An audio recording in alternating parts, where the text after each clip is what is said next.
Major support for Out to Lunch is provided by the law firm of Jones Walker, established in 1937 with over 375 attorneys in offices throughout the U.S., providing a comprehensive range of services to a local, national, and international client base. JonesWalker.com. And by Shorten Associates, legal recruiters in Louisiana and Texas. From Manso's on the Boulevard, we're Out to Lunch with Stephanie Regal. It's business, Baton Rouge style. Hi, I'm Stephanie Regal. Welcome to Out to Lunch. 2/3 of the planet is covered with water, and in South Louisiana, it may often seem like a lot more than that.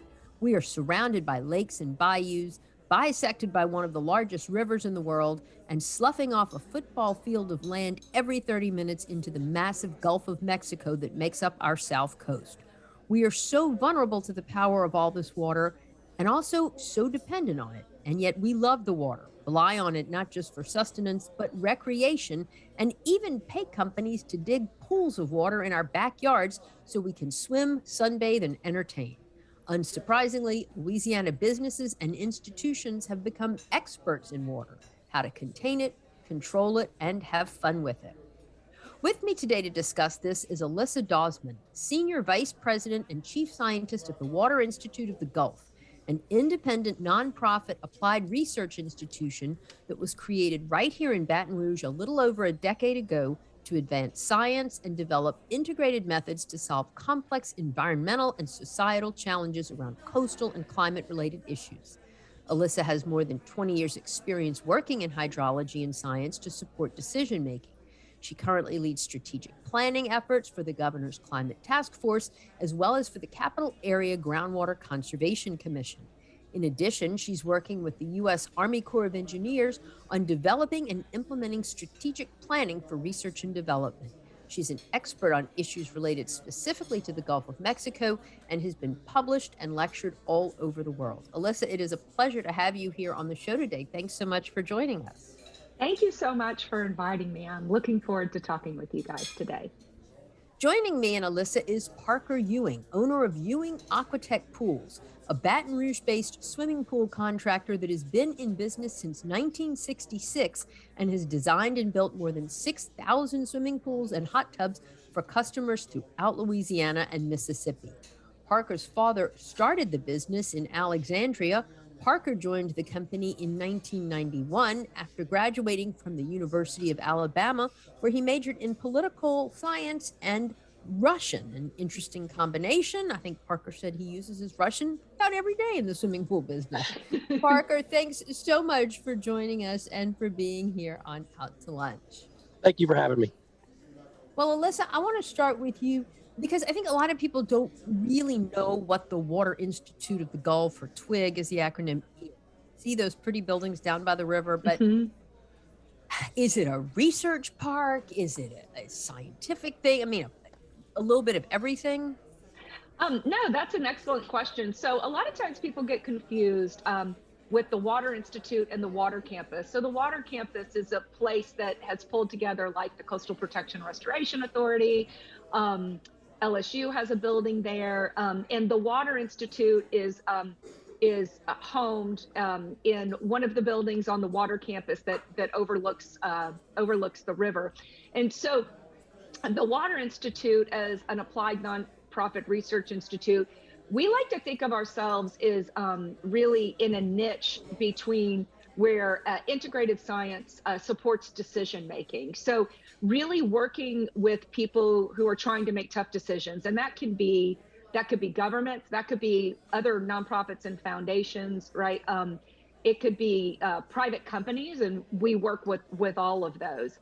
And we have a series of scientists at the Institute, everything from engineers to social scientists, to coastal ecologists, to geologists, that work together on integrated problems that can be implemented. We do policy research, so we have a planning and policy research group where we're not advocating for anything to happen, but we're trying to pull together all the information such it can be presented in a way that can decision makers can make those based on sound science.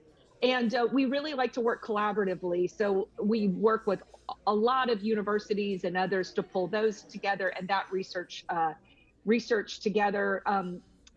for those decision makers. And so I think that can give you a little bit of a good description of what we do. But our goal is to really get science into decision making in a way that a decision maker can take something and say, oh, that makes perfect sense. I know exactly what you're trying to give me.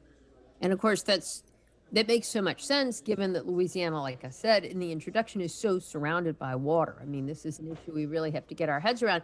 And yet, I mean, because of our climate and our ever-changing climate, swimming pools are right. booming right now. And especially during this pandemic over the past 2 years, even in my humble little neighborhood, people were digging pools like nothing I'd ever seen.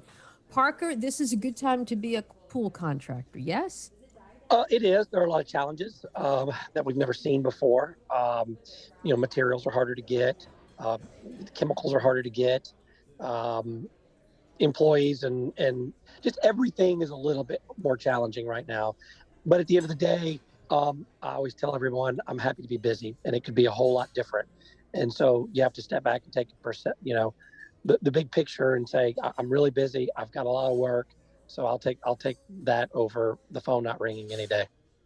So did it really pick up when people were stuck in their homes in the, spring of 2020 and said, I can do something with this yard? It did. There was an explosion. When it first happened, we're thinking, gosh, we need to cut back. We may not have any business here. This is a once in a lifetime event. But I'll tell you, I'm going to write a book one day on the psychology of home purchasing or purchasing at home, because I think when society turns inward like it did, people look in their backyards and they're like, you know what? We're going to make this our castle. We're going to make this our vacation home. And I can't tell you how many people's motive at the end of the day was that. So I saw it a little bit after 9/11, believe it or not. I saw it a little bit after the Katrina stuff. So it's just that when things get crazy, people look to retreat to their castle. That is so interesting. And I love you citing Katrina and 9/11 as sort of, milestone moments because you've been in the business a while. So I want you to think about how things have changed, since then. But in the meantime, Alyssa, tell me a little bit about in its 10 or so years, I mean, what are some of and just a couple of the major accomplishments or studies or, work products of the Water Institute that you can point to, that you can say, look what we've done that has made a difference? So the Water Institute is a significant role in working with the Coastal Protection and Restoration Authority on the Coastal Master Plan. We work with them in detail on the numerical modeling that supports that, called the Integrated Compartmental Model. And as well as we do a tremendous amount of integrated modeling for the state related to the diversion program. I think that some of the other larger accomplishments that we're really starting to progress into is working on the Climate Initiatives Task Force. We've done a draft plan. The final plan will hopefully, we're down to the wire, be released within the next couple of months. And we've really been able to expand into what we call structured decision-making and science to support decision-making in a way. And we've branched out in the Baton Rouge area to work with the groundwater problems and related to the Southern Hills Aquifer system. And it's not that dissimilar from it's funny talking about Parker and pools, because one of the examples that we bring up when we talk about water, for example, and water use and water rates and filling up swimming pools is that, for example, the rate structure around water in people's homes is that as you use more water, the actual price per gallon goes down, which doesn't necessarily incentivize conservation if you think about it. And so one of the commissioners is like, well, if I fill up my swimming pool, the price per gallon goes down, but should the price per gallon be the same or should it go up? So it was interesting when we were talking about swimming pools, because we actually use that as an example when we're talking about water conservation and in the Southern Hills Aquifer. And so I think that one of the accomplishments, like you were talking about, Stephanie, is being able to really help our community, our greater community, to ensure we have a sustainable water resource over the long term for both industry and home users. Mm-hmm. And that is so important here. And Baton Rouge has a really great source of fresh water. So hopefully we can come to something on that. Parker, is it the case when people dig a pool in their backyard? I mean, does their water bill change? Well, it's interesting. I mean, sure, it will, because I would say an average pool is probably 15 to 17,000 gallons to fill up. So when we fill up a pool, that usually takes, believe it or not, we just fill it up with a garden hose, because the plaster is still very malleable, and it's like paint. You got to be very careful filling it up. People say, well, why can't you just fill it up with a fire hose? Well, that would destroy your brand new plaster. So we fill it up with a garden hose. And the one thing we do, and maybe you guys can tell me if we're doing it wrong, but we have the homeowners call the water company, because we don't want them to factor in. So if I fill your pool up in June, in the past, their bill was based on a user service fee. They take a couple months out of the year and they average it. Well, you sure as heck don't want it to be the month that you added a 15,000 gallon pool. So we tell them to call the water company, and they would, in the past, eliminate that month from the equation. But even after you do the pool, you're going to lose an inch and a half a week to evaporation. So we have water levelers on almost every pool we do that keep the water level in the pool, at the proper rate. So she's right. I mean, it requires a lot of water for a swimming pool. Wow. How much does it cost to build a pool now? And I'm sure that's very wide range, but I mean... Stephanie, that is a question that I answer about 30 times a week. Okay. Then you're prepared. Well, and my best answer to people is, it's kind of like saying how much is a car or how much is a house. What's interesting in Louisiana, so for example, in Florida, they kind of do cookie cutter pools with everybody's got a net around the pool, or a screen enclosure. We don't do any of that here. In South Louisiana, the name of the game is custom and very nice and very expensive. Everybody wants hot tubs, laminar lights, travertine around the whole pool. So it really, the cost, I would tell you a pool, when someone asks me that, I say, well, tell me about your backyard. Is it on a hill? Because if it is, that price is a whole lot different than if it's flat. Mm-hmm. Do you want a hot tub? A hot tub is a $16,000 ad. Do you want vanishing edge? Do you want a travertine or some type of nice stone decking? Costs 3 times more than a concrete decking. But to give you a ballpark, if you put a gun to my head and said, I want a hot tub and a regular pool, of course, then I would say how big. But at the end of the day, a nice hot tub and a nice pool in an easy backyard, 75 to 85,000. Wow. Yeah. So it's quite an investment. But I'm sure but having pays said off that, when you go to sell your house. Having said that, we do a lot of what we call cocktail pools, tiny little pools for the husband and wife who don't have any kids, and they're just wanting something artistic in the backyard. There's no Marco Polo. There's no.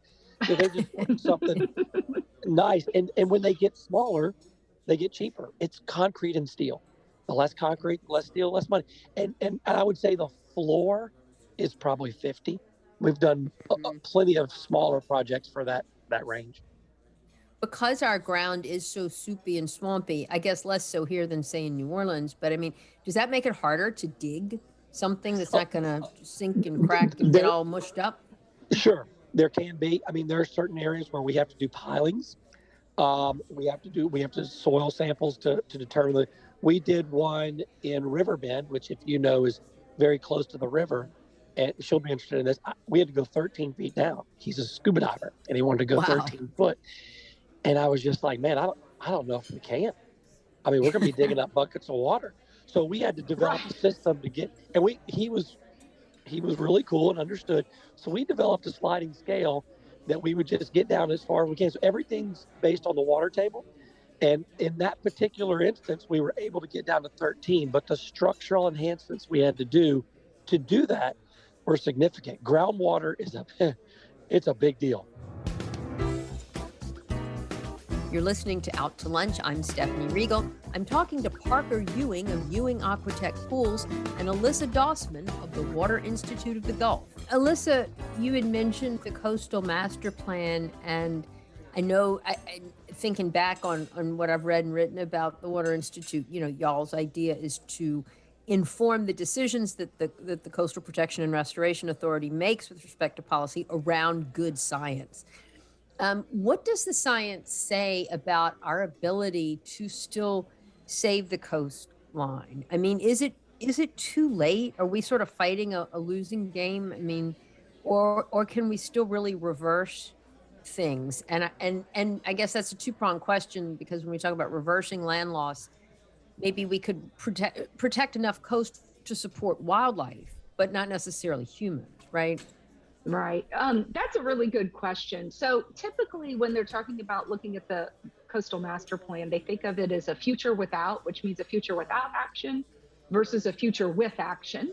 And so then it begins to get focused on where are the areas that we could really make a difference in conserving and protecting our coast and the people in our coast. It's one of the reasons why there's a lot of focus on wetlands and conserving wetlands, because they provide both coastal protection, but that they also provide, really good habitat for the ecosystem, which then affects the ability for our coastal communities who might depend on the fisheries industry and other types to be able to continue over the long term. I definitely would never call it a losing battle. I think it's going to be a constant struggle over time, and has been. I mean, that's not unusual or unheard of. But also everything is looked at based on the risks and uncertainty in decision making, and then also what is the cost of building a project versus the cost of inaction, and then really taking those strategic actions and moving forward with restoration projects that provide a benefit to the coast, both from a financial perspective, but then also for a human perspective and an ecosystem restoration perspective. But I definitely wouldn't call it a losing battle. And if it is, I think it's just something that we're going to continue to fight over the long term, because people believe in our coast and our culture and the people who live there.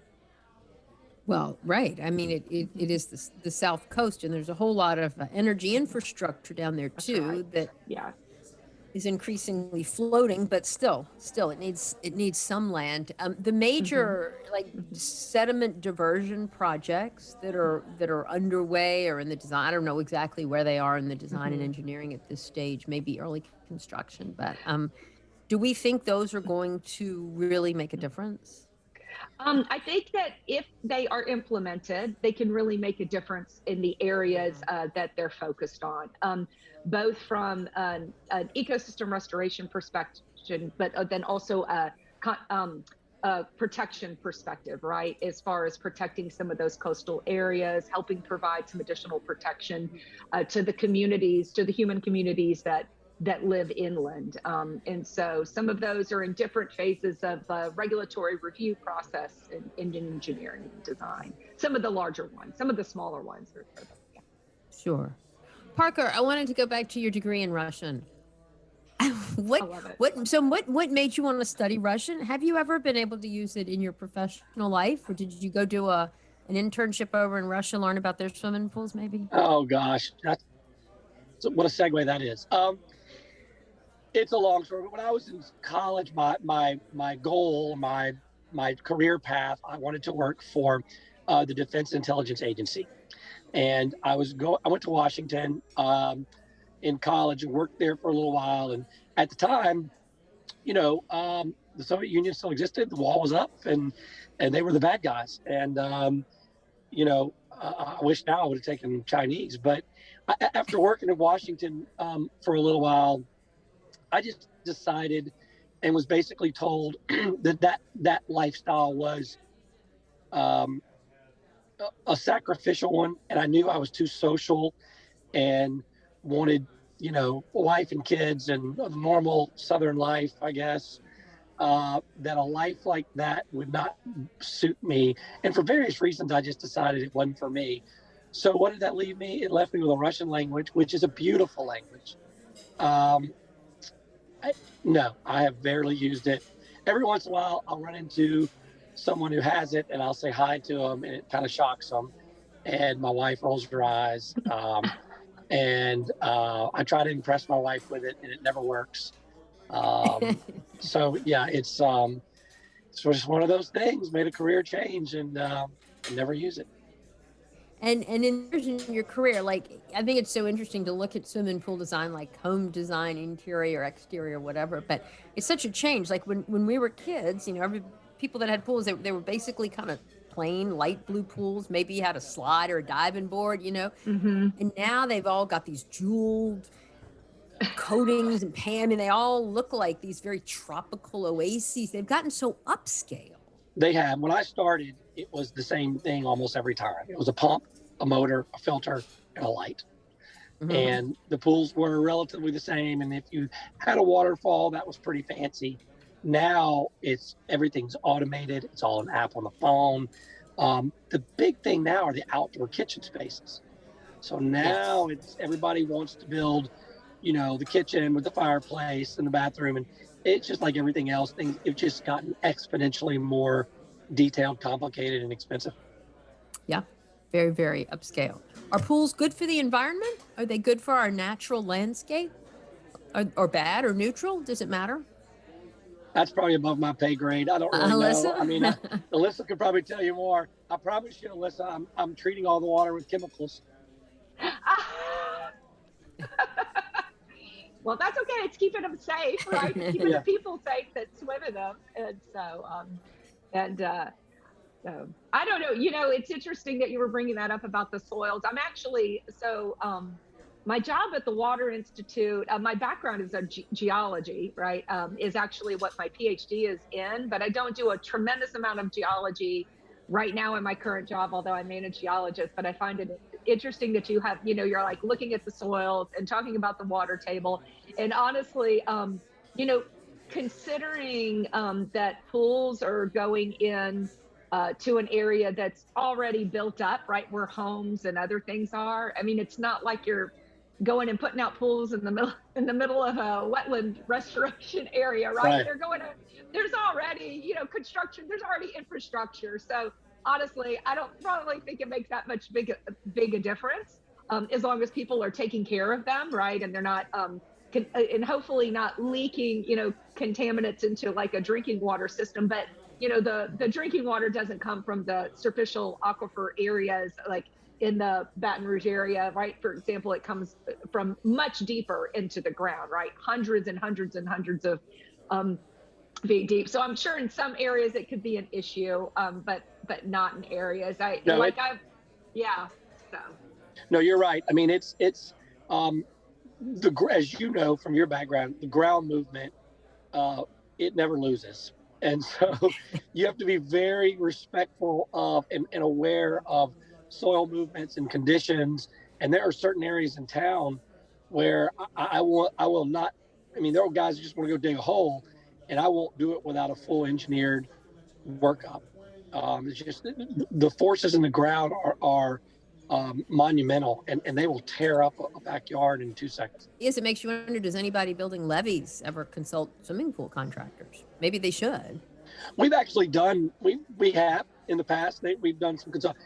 Now, they've asked a lot of times, it doesn't really meet we're an in-house company, and so we're kind of focused on pools. And a lot of times that's a little bit out of our interests. It doesn't make sense economically for us to do that. I'd have to pivot with a lot of my resources, and then all of a sudden I've got people waiting 8 months for pools, and while I'm working on some levee, it's a little bit out of my league. That's so. How many people do y'all have on staff? How large is your company? We usually have around 25, 26 people. A lot of those have been working for us for a long time, and we're just a little bit different, for better or worse, in that we're still in-house. We're not. I think we're one of the last people left that aren't brokers, and what I mean by that is a guy just calls and he's just picking the phone and he's trying to find a guy to dig it, and he's trying to find a guy to run the plumbing. Mm-hmm. We're still doing it with our people.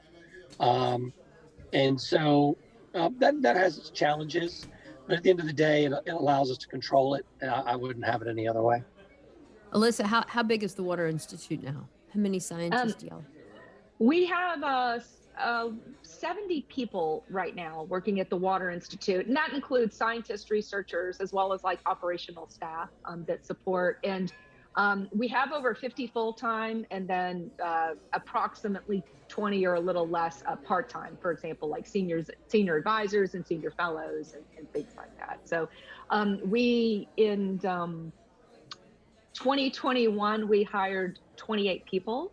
Wow. So we actually, it's interesting. The pandemic has been, the pool business has expanded as well as the Water Institute's business as well, which was very surprising to us that we saw that amount of work coming in, because we basically work on a reimbursable project basis. So we work with clients, even though we're nonprofit, non-advocacy. I think part of it might be also because of the pandemic, we were home and not driving as much. In some regards, I don't know if it's good or bad. A lot of people were able to be more productive because they're not on the road. I'm not sure it's great in the fact that I might have Zoom meetings from 8 a.m. to 6 p.m. I don't know about that, but so we've grown a lot. I think the need is there, and it's we've had a pretty good time of the last year, making the most of a bad time, or trying to make lemonade out of lemons during a pandemic, which sounds like Parker's entered into the same thing, right? It's like, Right. I was surprised. We are just as surprised as you are, Parker, I think is what I would say. Yeah, Alyssa Dossman and Parker Ewing in a coastal state that gets warmer and wetter every year. It's good to know we have experts like you studying hydrology, coming up with solutions to our problems, and keeping us cool and entertained. It's been delightful visiting with y'all and hearing your insights and observations about the industry and about the state of our climate and coast. So thank you so much for joining me today on Out to Lunch. Thank you for having me. Thank you for having us. My guests today on Out to Lunch have been Alyssa Dossman of the Water Institute of the Gulf and Parker Ewing of Ewing Aquatech Pools. We edited this conversation to fit into our time slot here on WRKF. You can hear our unedited conversation and find out more about the Water Institute of the Gulf and Ewing Aquatech Pools by listening to the Out to Lunch Baton Rouge podcast. You can find and subscribe to the Out to Lunch Baton Rouge podcast on your podcast app and on our website, it's batonrouge.la. If you want to know what we all look like, you can find photos from this show on itsbatonrouge.la and on our Out to Lunch Baton Rouge social media. These photos were taken today by Jill LaFleur. You can find more of Jill's photos at lafleurphoto.com. Today's conditions conspired to compel us to record Out to Lunch Baton Rouge on Zoom. But next week, we'll be back at our regular lunch spot, Mansur's on the Boulevard. Mansur's is open for lunch and dinner 7 days a week with brunch on Sunday. Out to Lunch is a production of INO Broadcasting for itsbatonrouge.la and WRKF 89.3 FM. The producer of our show is Grant Morris. Our technical producer is Eric Merle. Our associate producer is Peter Raschuti, and our Baton Rouge business consultants are Charlie D'Agostino and Ann Edelman. I'm Stephanie Riegel. Thanks for joining me. I look forward to meeting you around the table at Mansur's again next week for more business Baton Rouge style on Out to Lunch. Major support for Out to Lunch is provided by the law firm of Jones Walker, established in 1937 with over 375 attorneys in offices throughout the U.S., providing a comprehensive range of services to a local, national, and international client base. JonesWalker.com. And by Shorten Associates, legal recruiters in Louisiana and Texas. Mitchell Foreman wrote and performs all the music on Out to Lunch. You can hear Mitchell's music anywhere great jazz is sold or streamed, and at mitchellforeman.com.